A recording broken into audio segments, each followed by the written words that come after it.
Hello दोस्तों, स्वागत है आपका हमारे चैनल यूपी एग्जाम क्विज़र में। दोस्तों, आज की वीडियो में हम 10 फरवरी से संबंधित उत्तर प्रदेश करंट अफेयर और इसके अलावा यूपी एग्जाम्स के लिए मोस्ट इंपॉर्टेंट करंट अफेयर के क्वेश्चंस को डिस्कस करेंगे और हर एक क्वेश्चन से रिलेटेड आपको फैक्ट भी बताएंगे। और वीडियो के अंत में हम आपसे एक क्वेश्चन भी पूछेंगे जिसका जवाब आपको कमेंट बॉक्स में देना है। और अगर आपको इसकी पीडीएफ डाउनलोड करनी है तो आप हमारे टेलीग्राम ग्रुप से इसकी पीडीएफ डाउनलोड कर सकते हैं। टेलीग्राम ग्रुप की लिंक आपको वीडियो के डिस्क्रिप्शन में मिल जाएगी, तो वहां से आप टेलीग्राम ग्रुप को ज्वाइन कीजिए और फिर सारी पीडीएफ एक साथ डाउनलोड कीजिए। तो चलिए आज का वीडियो स्टार्ट करते हैं। पहला क्वेश्चन है, हाल ही में किस राज्य की सरकार ने भोग योजना शुरू की है? ऑप्शन नंबर ए है उत्तर प्रदेश, बी है हरियाणा, सी है उत्तराखंड और डी है राजस्थान। तो इसका जो करेक्ट आंसर है वो है option number A Uttar Pradesh. Uttar Pradesh में FSSAI की ओर से धार्मिक जगहों पर बंटने वाले प्रसाद या लंगर की स्वच्छता के साथ पौष्टिकता सुनिश्चित करने के लिए भोग योजना शुरू की गई है। मंदिरों में प्रसाद बनाने के लिए अब मंदिर कमेटियों संचालकों को भोग प्रमाण पत्र लेना अनिवार्य होगा। और यहाँ पर जो एक वर्ड आया है FSSAI, तो इसका फुल फॉर्म क्या होता है? तो FSSAI का फुल फॉर्म होता है the food safety and standards authority of India. और FSSAI का जो स्थापना थी वो कब हुई थी? तो इसकी स्थापना हुई थी अगस्त 2011 में। और इसका हेडक्वार्टर कहाँ पर है? तो नई दिल्ली में FSSAI का हेडक्वार्टर है। अगला क्वेश्चन है, उत्तर प्रदेश में IAS, IPS, PCS की फ्री कोचिंग के लिए कौन सा पोर्टल लॉन्च किया जाएगा? ऑप्शन नंबर ए है फ्री कोचिंग पोर्टल, बी है निर्धन पोर्टल, सी है अभ्युदय पोर्टल और डी है स्टूडेंट पोर्टल। तो इसका जो करेक्ट आंसर है वो है option number C Abhyudaya portal.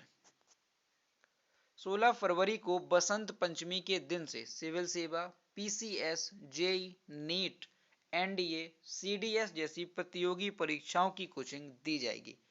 मुख्यमंत्री योगी आदित्यनाथ इसका शुभारंभ करेंगे। योजना के लिए पोर्टल 10 फरवरी को लॉन्च कर दिया जाएगा, जिस पर निर्धन आय वर्ग के छात्र छात्राएं पंजीकरण करा सकेंगे।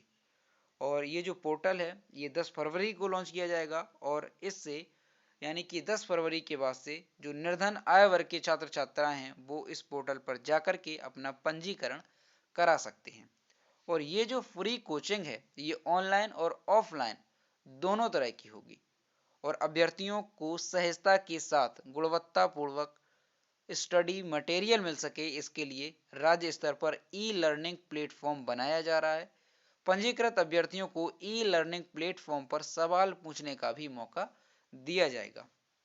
तो ये फ्री कोचिंग किस राज्य में की गई है? तो उत्तर प्रदेश में ये फ्री कोचिंग की जो है व्यवस्था की गई है।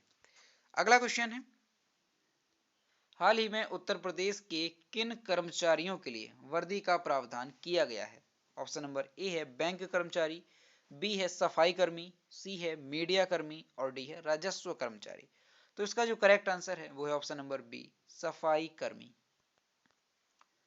अब इंदौर की तर्ज पर यूपी में भी सभी सफाई कर्मी वर्दी में नजर आएंगे। इतना ही नहीं, सफाई कर्मचारियों को साफ सफाई करने वाले जरूरी उपकरण भी दिए जाएंगे जिससे उनको कार्य के दौरान किसी तरह की समस्या का सामना न करना पड़े। प्रदेश के सभी सफाई कर्मचारियों को हेलमेट, जैकेट, दस्ताने, रेनकोट, जूते उपलब्ध कराए जाएंगे जिससे सफाई कर्मचारी बेहतर ढंग से साफ सफाई कर सकें। तो अब उत्तर प्रदेश में अभी सफाई कर्मचारियों के लिए एक निर्धारित पोशाक होगी, तो ये उत्तर प्रदेश में की जाएगी। तो उत्तर प्रदेश से संबंधित कुछ इंपॉर्टेंट फैक्ट देखते हैं जो कई बार एग्जाम्स में पूछे गए हैं। तो सबसे पहला तो ये कि उत्तर प्रदेश का पूर्व नाम क्या है? तो उत्तर प्रदेश का पूर्व नाम है संयुक्त प्रांत और इसे यूनाइटेड प्रोविंस भी कहा जाता है। उत्तर प्रदेश के प्रथम राज्यपाल कौन थे? तो सरोजिनी नायडू उत्तर प्रदेश की प्रथम राज्यपाल थी। और अगर क्वेश्चन में यह पूछा जाता है कि प्रथम महिला राज्यपाल कौन थी, तब भी सरोजिनी नायडू ही इसका आंसर होगा। उत्तर प्रदेश के प्रथम मुख्यमंत्री कौन थे? तो उत्तर प्रदेश के प्रथम मुख्यमंत्री थे पंडित गोविंद वल्लभ पंत। और उत्तर प्रदेश में है एक प्रसिद्ध राष्ट्रीय उद्यान जिसका नाम है दुधवा राष्ट्रीय उद्यान और ये कई बार एग्जाम्स में पूछा गया है। अब उत्तर प्रदेश के प्रमुख उत्पादन देखते हैं, कृषिगत उत्पादन, यानी कि उत्तर प्रदेश किस उत्पादन में अग्रणी है? तो उत्तर प्रदेश गेहूं के उत्पादन में प्रथम स्थान पर है, गन्ना के उत्पादन में प्रथम स्थान पर है, आलू, दूध, जौ, मसूर, ये जो है कृषिगत उत्पादन के क्षेत्र में उत्तर प्रदेश प्रथम स्थान पर आता है। और फलों में अगर देखा जाए तो आम और आंवला के उत्पादन में उत्तर प्रदेश प्रथम स्थान पर आता है। और उत्तर प्रदेश का राजकीय पुष्प क्या है? तो पलाश राजकीय पुष्प है। उत्तर प्रदेश का राजकीय पक्षी क्या है? सारस या क्रोंच। उत्तर प्रदेश का राजकीय पशु क्या है? बारहसिंगा। और उत्तर प्रदेश की लोकसभा सीटों की संख्या कितनी है? 80। और उत्तर प्रदेश में राज्यसभा सीटों की संख्या कितनी है? 31। तो ये क्वेश्चन तो आपको याद हो ही चुके होंगे क्योंकि कई बार हमने आपको ये क्वेश्चन बताए हैं। अगला क्वेश्चन है, जापान भारत की दोस्ती का प्रतीक है, यूपी का रुद्राक्ष कन्वेंशन सेंटर यह किस जिले में स्थित है? ऑप्शन नंबर ए है लखनऊ, बी है प्रयागराज, सी है गोरखपुर और डी है वाराणसी। तो इसका जो करेक्ट आंसर है वो है ऑप्शन नंबर डी, वाराणसी। प्रधानमंत्री नरेंद्र मोदी के संसदीय क्षेत्र वाराणसी में जापान और भारत की दोस्ती का प्रतीक रुद्राक्ष कन्वेंशन सेंटर फरवरी में बनकर तैयार हो जाएगा। शिवलिंग के आकार का यह सेंटर अप्रैल में पर्यटकों को समर्पित किया जाएगा। अब ये कहां पर बनाया जाएगा? तो ये वाराणसी में बनकर तैयार होगा, रुद्राक्ष कन्वेंशन सेंटर। तो वाराणसी के बारे में कुछ जानते हैं। वाराणसी का एक जिला एक उत्पाद क्या है? तो बनारसी रेशम साड़ियां बनारस का एक जिला एक उत्पाद है। और वाराणसी को ही काशी के नाम से जाना जाता है, तो इसमें आपको कंफ्यूज नहीं होना है। और वाराणसी में जो 4 बड़े विश्वविद्यालय हैं वो कौन कौन से हैं? तो Banaras Hindu Vishwavidyalaya, Mahatma Gandhi Kashi Vidyapith, central institute of higher Tibetan studies और चौथा है संपूर्णानंद संस्कृत विश्वविद्यालय। ये वाराणसी के 4 प्रमुख बड़े विश्वविद्यालय हैं जो कि एग्जाम में पूछ लिए जाते हैं। अब वाराणसी के प्रसिद्ध मंदिरों के बारे में देखें तो प्रसिद्ध मंदिर हैं अन्नपूर्णा मंदिर, केदारेश्वर मंदिर, दुर्गा कुंड, लोलार्क कुंड, चंडी देवी मंदिर और शनिदेव महाराज लक्षा लक्ष्मी कुंड। ये वाराणसी के प्रसिद्ध मंदिर हैं। तो ये भी आपको याद रखना है क्योंकि कई बार एग्जाम इनसे संबंधित क्वेश्चन जो है एग्जाम्स में पूछ लिए जाते हैं। और यहाँ पर इमेज में देख सकते हैं, ये है आपका जो जापान और भारत की दोस्ती का प्रतीक है, ये इमेज में देख सकते हैं। अगला क्वेश्चन है, उड़ीसा के किस शहर में देश का पहला वज्रपात परीक्षण मंच स्थापित किया जाएगा? ऑप्शन नंबर ए है भुवनेश्वर, बी है कटक, सी है बालासोर और डी है राउरकेला। तो इसका जो करेक्ट आंसर है वो है option number C, Balasore. Orissa के बालासोर में देश का पहला वज्रपात परीक्षण मंच स्थापित किया जाएगा। वज्रपात परीक्षण मंच स्थापित करने का उद्देश्य बिजली गिरने के कारण मानव की मृत्यु और संपत्ति के नुकसान को कम करना है। यह पृथ्वी विज्ञान मंत्रालय, भारतीय मौसम विभाग, DRDO और भारतीय अंतरिक्ष अनुसंधान संगठन के बीच एक सहयोग से स्थापित किया जाएगा। तो उड़ीसा के बालासोर में देश का ये पहला वज्रपात परीक्षण मंच है जो कि कहां पर स्थापित किया जाएगा? उड़ीसा के बालासोर में।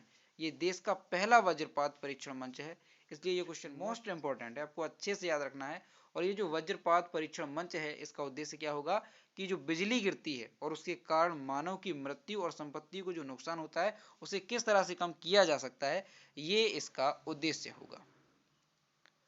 और इसके साथ साथ जो गरज होती है, बिजली गिरती है और जो गरज की आवाज आती है और जो तूफान आते हैं, इसके बारे में भी अध्ययन किया जाएगा। अब यहाँ पर उड़ीसा के बारे में जानते हैं। तो ये है मैप में उड़ीसा। उड़ीसा की कैपिटल है भुवनेश्वर, उड़ीसा के चीफ मिनिस्टर हैं नवीन पटनायक और उड़ीसा के गवर्नर हैं गणेशी लाल। अगला क्वेश्चन, नाइजीरियाई अर्थशास्त्री नगोजी ओंकोंजो-इवेला को किस संस्था के अगले महानिदेशक के रूप में चुना गया है? ऑप्शन नंबर ए है विश्व स्वास्थ्य संगठन, बी है विश्व बैंक, सी है विश्व व्यापार संगठन और डी है संयुक्त राष्ट्र संघ। तो इसका जो करेक्ट आंसर है वो है ऑप्शन नंबर सी, विश्व व्यापार संगठन। नाइजीरियाई अर्थशास्त्री नगोजी ओंकोंजो-इवेला को विश्व व्यापार संगठन यानी कि WTO के अगले महानिदेशक के रूप में चुना गया है। वे संगठन का नेतृत्व करने वाली पहली महिला और साथ ही पहली अफ्रीकी होंगी। नाइजीरिया के पूर्व वित्त मंत्री ओकोंजो इवेला रॉबर्टो अजेवेदो की जगह लेंगी, जिन्होंने अगस्त 2020 में पद छोड़ दिया है। तो ये क्वेश्चन मोस्ट इंपॉर्टेंट है, आपको अच्छे से याद रखना है, क्योंकि WTO की जो महानिदेशक के रूप में इन्हें पदभार दिया गया है, ये पहली महिला है, इसलिए ये क्वेश्चन इंपॉर्टेंट हो जाता है। अब यहाँ पर जो WTO आया है, वर्ल्ड ट्रेड ऑर्गेनाइजेशन, इसका फुल फॉर्म होता है। और WTO की स्थापना कब हुई थी? तो 1995 को विश्व व्यापार संगठन की स्थापना हुई थी और इसका मुख्यालय कहाँ पे है? जिनेवा स्विट्जरलैंड में इसका मुख्यालय है। और इमेज में देख सकते हैं आप, ये हैं नगोजी ओकोंजो, जिन्हें WTO का महानिदेशक नियुक्त किया गया है और ये पहली महिला है, इसलिए क्वेश्चन आपको अच्छे से याद रखना है। अगला क्वेश्चन है, भारत का कोरोना से मुक्त होने वाला पहला केंद्र शासित प्रदेश कौन सा है? ऑप्शन नंबर ए है जम्मू कश्मीर, बी है लक्षद्वीप, सी है दिल्ली और डी है अंडमान निकोबार द्वीप समूह। तो इसका जो करेक्ट आंसर है वो है option number D, Andaman Nicobar द्वीप समूह। हाल ही में अंडमान निकोबार द्वीप समूह में कोविड मरीजों की संख्या शून्य होने के साथ ही देश का पहला कोरोना मुक्त केंद्र शासित प्रदेश बन गया है। और ये जो अंडमान निकोबार द्वीप समूह है, ये केंद्र शासित प्रदेश है। तो केंद्र शासित प्रदेश से संबंधित भी आपको कुछ फैक्ट पता होने चाहिए। तो हमारे देश में कुल कितने केंद्र शासित प्रदेश हैं? तो वर्तमान में हमारे देश में कुल 8 केंद्र शासित प्रदेश हैं। पहले 7 केंद्र शासित प्रदेश थे, लेकिन जम्मू कश्मीर को केंद्र शासित प्रदेश बनाया गया और साथ ही लद्दाख को भी केंद्र शासित प्रदेश बना दिया गया।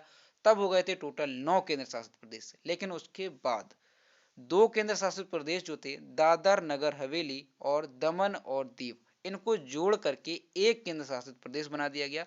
तो अब वर्तमान में जो केंद्र शासित प्रदेशों की संख्या है वो कितनी है? 8 है, ये आपको अच्छे से याद रखना है। और वर्तमान में भारत में राज्यों की संख्या कितनी है? तो राज्यों की संख्या है 28, क्योंकि पहले 29 थे, लेकिन जम्मू कश्मीर को हटा दिया गया है, इस वजह से वर्तमान में जो राज्य हैं वो बचे हैं कितने? 28। अगला क्वेश्चन है, फरवरी 2021 में किसने पुणे में कोविड-19 टीकाकरण के बारे में जागरूकता फैलाने के लिए एक मोबाइल प्रदर्शनी को रवाना किया? ऑप्शन नंबर ए है नितिन गडकरी, बी है पीयूष गोयल, सी है राजनाथ सिंह और डी है प्रकाश जावड़ेकर। तो इसका जो करेक्ट आंसर है वो है option number D, Prakash Javadekar. केंद्रीय सूचना और प्रसारण मंत्री प्रकाश जावड़ेकर ने 7 फरवरी 2021 को पुणे में कोविड-19 टीकाकरण के बारे में जागरूकता फैलाने के लिए एक मोबाइल प्रदर्शनी को रवाना किया। इस अभियान के तहत लोगों के बीच जागरूकता फैलाने के लिए विशेष रूप से निर्मित 16 वैन महाराष्ट्र के 36 जिलों में यात्रा करेंगे। अभियान को क्षेत्रीय आउटरीच ब्यूरो द्वारा डिजाइन और कार्यान्वित किया गया है। अगला क्वेश्चन है, हाल ही में 13वें CEC आइस हॉकी कप 2021 का समापन कहां पर हुआ है? ऑप्शन नंबर ए है लद्दाख, बी है अमृतसर, सी है श्रीनगर और डी है जम्मू। तो इसका जो करेक्ट आंसर है वो है ऑप्शन नंबर ए, लद्दाख। युवा सेवा और खेल विभाग कारगिल द्वारा आयोजित 13वां CEC आइस हॉकी कप 2021 7 फरवरी 2021 को लद्दाख में आइस हॉकी रिंक बियामाथांग में संपन्न हुआ। ये कहां पर संपन्न हुआ है? तो लद्दाख के बियामाथांग में ये संपन्न हुआ है। पुरुषों की श्रेणी के फाइनल में द्रास रेड ने चिकटन आइस हॉकी क्लब पर 3-2 गोल के अंतर से जीत दर्ज की। तो ये भी आपको नाम याद रखना है, द्रास रेड। अगला क्वेश्चन है, भारत की पहली भूतापीय विद्युत परियोजना कहां स्थापित की जाएगी? ऑप्शन नंबर ए है कर्नाटक, बी है लद्दाख, सी है आंध्र प्रदेश और डी है महाराष्ट्र। तो इसका जो करेक्ट आंसर है वो है option number B, Ladakh. Bharat की पहली भूतापीय विद्युत परियोजना पूर्वी लद्दाख के पुगा गांव में स्थापित की जाएगी। भूतापीय क्षेत्र विकास परियोजना के रूप में जानी जाने वाली परियोजना को 2022 के अंत तक चालू करने की योजना है। पहले चरण में 1 मेगावाट बिजली उत्पादन क्षमता उत्पन्न की जाएगी। तो यहाँ पर लद्दाख की बात आई है तो लद्दाख के बारे में जान लेते हैं। ये है मैप में लद्दाख। लद्दाख की कैपिटल है लेह कारगिल। लद्दाख में चीफ मिनिस्टर की जो सीट है वो अभी वैकेंट है और लद्दाख के गवर्नर हैं राधा कृष्णा माथुर। और लद्दाख में भारत का सबसे बड़ा जिला क्षेत्रफल की दृष्टि से अगर देखा जाए तो वो लद्दाख में है और वो कौन सा जिला है, लेह। ये भी आपको अच्छे से याद रखना है।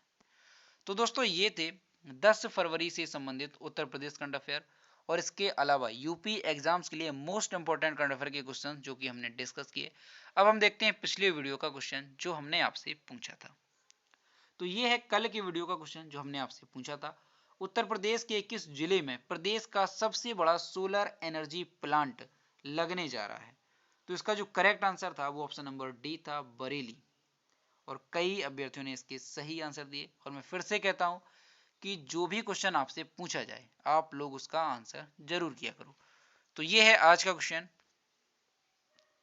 फरवरी 2021 में एशिया का सबसे बड़ा एयर शो किस शहर में शुरू हुआ? ऑप्शन नंबर ए है पुणे, बी है बेंगलुरु, सी है हैदराबाद और डी है पटना। तो इसका जो भी करेक्ट आंसर है वो आपको कमेंट बॉक्स में बताना है।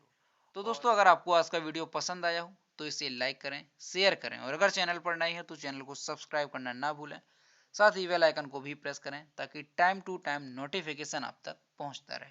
तो मिलते हैं नेक्स्ट वीडियो में। Thank you.